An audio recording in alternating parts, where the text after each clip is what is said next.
हम श्रीमद् भागवतम के first canto के सेकंड चैप्टर के 33rd और 34th वर्स को देखेंगे आज। एक्चुअली ये तीनों श्लोक हमें साथ में डिस्कस करने चाहिए थे, बट इट्स ऑल राइट। पहले वाला श्लोक थोड़ा लेंदी था। तो देखिए, पिछले श्लोक में हमने देखा था कि किस तरह से भगवान परमात्मा के रूप में सभी जीवों के हृदय में समान रूप से विद्यमान है, राइट। मच्छर के हृदय में भी वही परमात्मा है और मेरे हृदय में भी वही परमात्मा है। हाथी के हृदय में भी वही परमात्मा है जो उस चींटी के हृदय में है। सो यस, सभी जीवात्माओं में परमात्मा समान रूप से विद्यमान है, भेद नहीं है, ये बात है। ऐसा क्यों है? क्योंकि भगवान को इस जगत की द्वैतता प्रभावित नहीं करती है। आज के श्लोक में हम देखेंगे कि भाई भगवान अगर परमात्मा के रूप में हृदय में स्थित है तो वहाँ पर वे है क्यों, किस कारण से स्थित है, भाई उनका काम क्या है, क्यों इस तरह से हृदय में परमात्मा के रूप में विद्यमान है। तो क्या कारण है वह हम इस श्लोक से जानेंगे। Please sing with me. असौ गुणमयर्भावैर्भूत सूक्ष्मेन्द्रियात्मभिः स्वनिर्मितेषु निर्विष्टो भुङ्क्ते भूतेषु तद्गुणान्। असौ गुणमयर्भावैर्भूत सूक्ष्मेन्द्रियात्मभिः स्वनिर्मितेषु निर्विष्टो भुङ्क्ते भूतेषु तद्गुणान्। तो देखिए क्या बताया जा रहा है। असौ यानी कि वे भगवान, वे परमात्मा, गुणमय भावैर, जो गुणमय यानी कि गुणों से प्रभावित है, और भावैर का अर्थ है स्वाभाविक रूप से गुणों से प्रभावित है। हम स्वाभाविक रूप से गुणों से प्रभावित है कि नहीं? प्रकृति के जो गुण है, सतोगुण, रजोगुण, तमोगुण, स्वाभाविक रूप से है हम। स्वाभाविक का मतलब इस बात को आप समझ रहे हैं? स्वाभाविक का मतलब क्या होता है? उसके लिए कुछ प्रयास नहीं करना पड़ता। We are naturally influenced by the modes of material nature. स्वाभाविक रूप से हैं हम। आगे क्या कहा जा रहा है? भूत सूक्ष्मेन्द्रियात्म भी। इंद्रिय यानी कि इंद्रिय जो भौतिक इंद्रिय हैं, सूक्ष्म रूप, सटल बॉडी, मन, बुद्धि, अहंकार, और आत्म भी, मन, बुद्धि, अहंकार हो गया। आत्म भी मतलब कि जीवात्मा। तो क्या बताया जा रहा है कि ये हमारा जो सूक्ष्म शरीर है, हमारी जो इंद्रिय है, भौतिक शरीर है, ये सभी जीवात्माओं के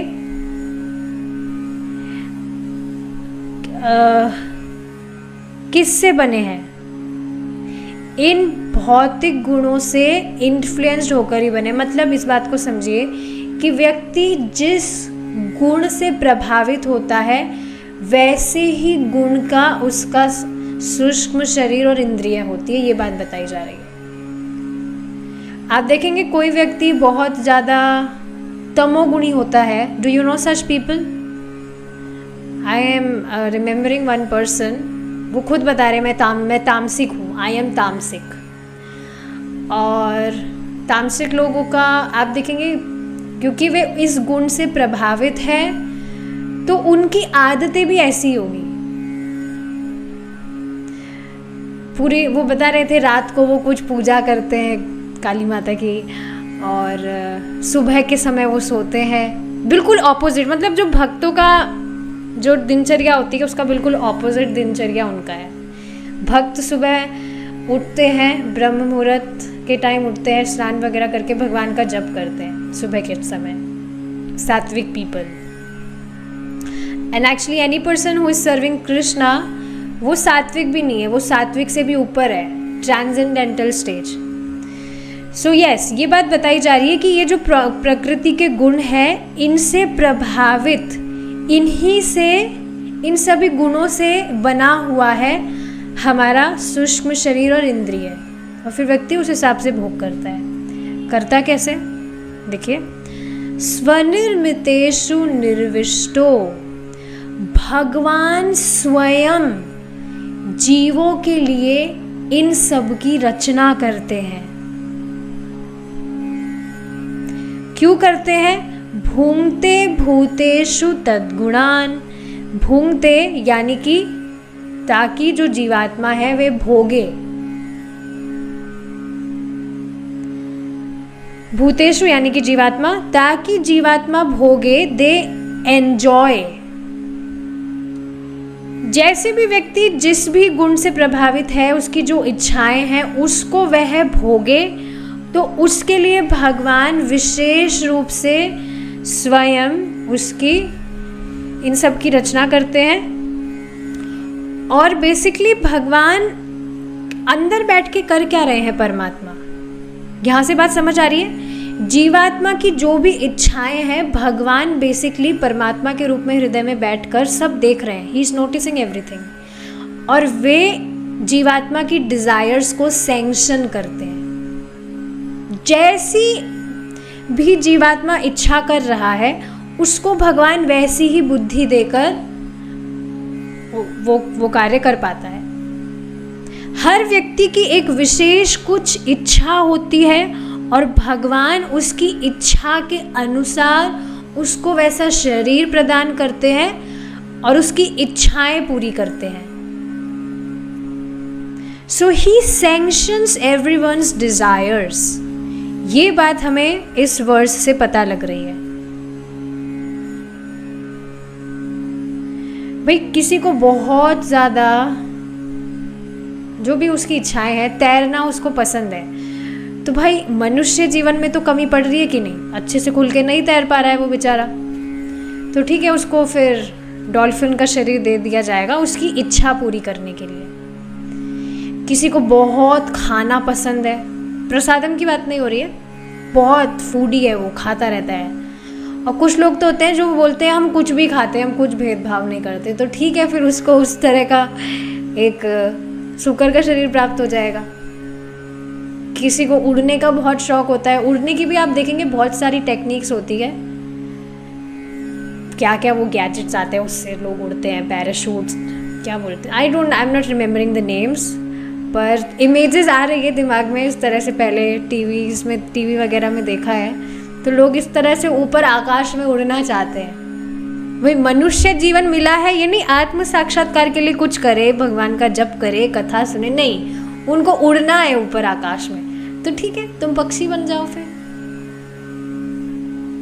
तो जो जीव की इच्छा है भगवान वैसा उसको शरीर प्रदान करते हैं, और वर्तमान में भी जो भी जीव की इच्छा है उसको भगवान सैंक्शन करते हैं, उसको वैसी बुद्धि देते हैं, उसकी वैसी व्यवस्था करते हैं।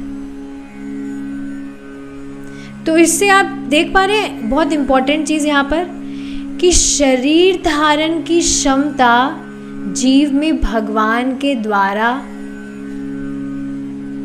है, पर शरीर को बनाने की क्षमता जीव में नहीं है। शरीर को वह धारण कर रहा है उसके इच्छा अनुसार जो भगवान के द्वारा दिया जा रहा है, पर वह खुद वैसा शरीर नहीं बना सकता। This is very very important point. आसान चीज नहीं है अगर इस पर विचार किया जाए तो। लोग कितना अपने आप को हीरो समझते हैं, हम ये कर सकते हैं, वो कर सकते हैं। क्या तुम किसी का छोड़ो, अपना शरीर बना सकते हो जैसे तुम्हारी इच्छा है? So they can't do that. तो ऐसा सिर्फ भगवान ही करते हैं। ठीक है, अब हम आगे का भी एक श्लोक देख लेते हैं। Please sing with me. भावत्येष सत्वेना लोकान् वै लोक भावनः लीला अवतारानुरक्ताः अनुरतो देवतिर्यांगनारादिषु भावत्येष सत्त्वेन लोकान् वै लोकभावनः लीलावतारानुरतो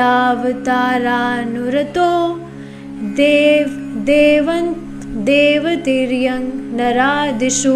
एक बार फिर से गाएंगे।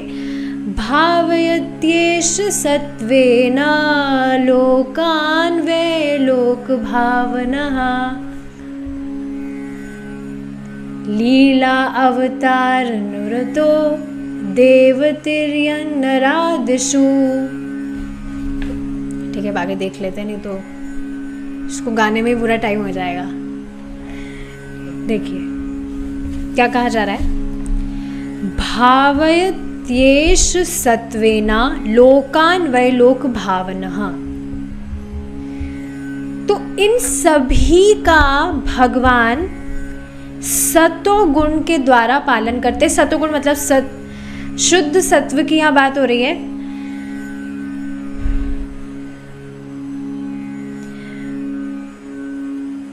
नहीं, हमने देखिए पहले जो श्लोक आए थे उसमें हमने 3 बातें देखी थी कि ब्रह्मा जी रजोगुण के द्वारा, भगवान के द्वारा उनको क्षमता प्राप्त होती है, रजोगुण के द्वारा वे सृष्टि कर पाते हैं जीवात्माओं की और जो भी है वस्तु वगैरह। जो शिव जी है वे तमोगुण के द्वारा संहार करते हैं, और जो विष्णु, भगवान विष्णु है, वो सतोगुण के द्वारा जगत का पालन करते हैं। तो यही चीज़ यहाँ बताई जा रही है। भाव्यत्येष सत्त्वेन लोकान् वै लोकभावनः, कि इन सब का भगवान सतोगुण के द्वारा पालन करते हैं। भाव्यत्येष का अर्थ है, इसको अगर संधि विच्छेद करेंगे तो ये हो जाएगा भाव्यति। भाव्यति का मतलब होता है मेंटेन करना, पालन करना। और भाव्यति का एक और अर्थ होता है भाव प्रदान करना। तो जो व्यक्ति भक्ति करता है, भगवान उसको भाव प्रदान करते हैं।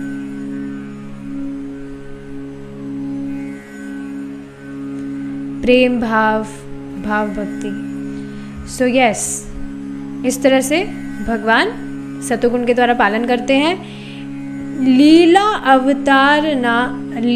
अवतार अनुरतो देवर्तिंग्यनरादिषु। लोक भावना का अर्थ समझ रहे हैं? सभी लोकों का। लोक मीन्स जितने भी लोग हैं,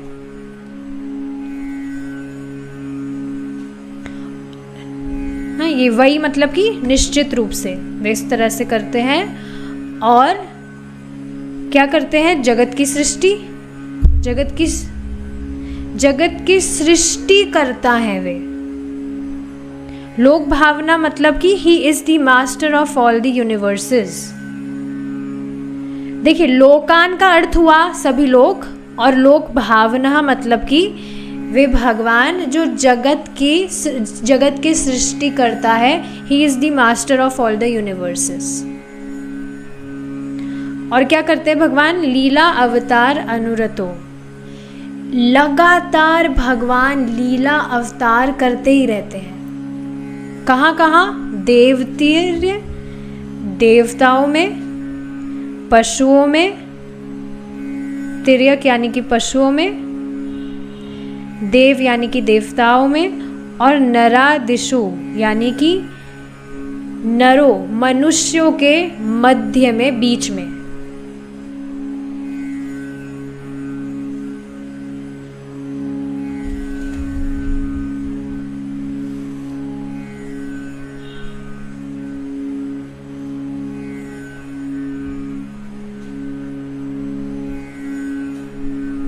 यस,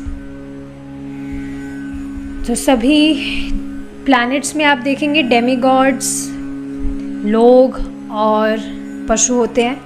तो उनके मध्य भगवान आकर इस तरह से लीला अवतार अवतरित होते हैं। देखिए, ये जो अब श्लोक है 34 श्लोक जो भी हम डिस्कस कर रहे हैं, ये 18th फर्स्ट चैप्टर के 18th वर्स में जो क्वेश्चन पूछा गया था कि अवतारों की कथा को बताइए, भगवान के अवतार कथा का वर्णन करिए, जो जीवों के लिए शुभ है, उनके अमंगल को नष्ट करने वाली है। तो अब भगवान के विभिन्न अवतारों का यहाँ से वर्णन होगा कि भगवान विभिन्न अवतारों में, विभिन्न योनियों में अवतार ग्रहण करते हैं। जानते हैं आप, वराह अवतार, मत्स्य अवतार, तो किस तरह से भगवान अलग अलग योनियों में अवतार ग्रहण करते हैं। एक अर्थ यहाँ पर, दूसरा अर्थ आप समझ रहे, ये भी है कि देवताओं, पशुओं और मनुष्यों में अवतार ग्रहण करते हैं। तो इससे लिंक बनेगा अगले चैप्टर का। ये चैप्टर तो यहाँ पर कंप्लीट हो गया है, सेकंड चैप्टर। अब थर्ड चैप्टर में यहाँ से स्टार्ट होगी भगवान के जितने भी इनकारनेशंस हैं अलग अलग, उनकी व्याख्या होगी 1 by 1। बहुत इंटरेस्टिंग होने वाला है। स्टोरीज, पूरा जो नेक्स्ट चैप्टर है वो स्टोरी बेस्ड है।